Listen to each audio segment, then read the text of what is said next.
കൃത്യസമയത്ത് വരികയും കൃത്യസമയത്ത് ഷൂട്ട് ചെയ്യുകയും എവിടേക്കോ പോകും. ഷോട്ട് കഴിഞ്ഞ പിന്നെ പിന്നെ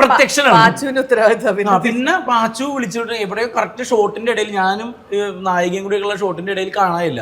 എവിടെയെന്ന് പറഞ്ഞ് ഞാൻ ഇങ്ങനെ തിരിഞ്ഞപ്പോ എന്നോട് ഇങ്ങനെ വന്നിട്ട് പറഞ്ഞു താനും എവിടെ പോയി കിടക്കണ ഞാൻ പേടിച്ചു പോയതാ. ഇതൊക്കെ ഇങ്ങനെയുണ്ട്. അപ്പൊ ഞാൻ ഫൈറ്റിന്റെ ഇടയിൽ ശുക്രന്റെ ഫൈറ്റിന്റെ ഇടയിൽ ഞാൻ ഈ ചേട്ടൻ അറിയാലോ, ഞാൻ നിങ്ങൾക്കറിയാം ഈ ഫൈറ്റിന്റെ ഇടയിൽ മാറി നിന്നിട്ട് എല്ലാരും കാണണ്ട, എനിക്കതൊക്കെ ഇച്ചിരി പ്രശ്നമാണ്. എല്ലാരും കാണണ്ടെന്ന് പറഞ്ഞിട്ട് ഞാൻ മൂലക്ക് മാറി നിന്നിട്ട് ഈ കാലിൽ പാടില്ലാത്ത കാലം നീര് വരുമല്ലോ ഇങ്ങനെ തിരുമ്പിക്കൊണ്ടിരിക്കും ഇവനും ഞാനും കൂടി.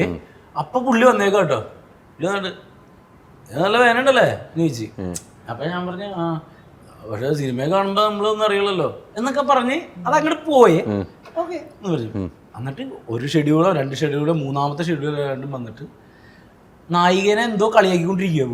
വർത്താനം പറഞ്ഞിട്ടിരുന്നപ്പോൾ നായിക ചിരിക്കുന്നുണ്ട്, പുള്ളി പറഞ്ഞ തമാശകളൊക്കെ ചിരിക്കുന്നുണ്ട്. ഇതൊക്കെ ഇങ്ങനെ സംസാരിക്കുന്നതിന്റെ ഇടയിൽ ഞാൻ അവിടെ നിൽപ്പണ്ടേ, രവി ഇവിടെ ഇപ്പുണ്ട്. ഈ സംസാരിക്കാൻ പുള്ളി എന്റെ ഇടയിൽ ഏതൊക്കെ പറഞ്ഞ് നോക്കിയിട്ട് കസേരയിട്ട് വേണ അവരെ കാര്യമല്ലേ അത് എനിക്ക് ഭയങ്കര ഇഷ്ടപ്പെട്ടു കേട്ടോ.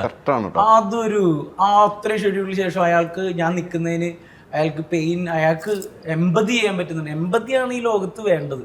ആ എമ്പതി ചെയ്യാൻ പറ്റുന്നുണ്ടെങ്കിൽ ഈസ് എ ഗുഡ് സോൾ.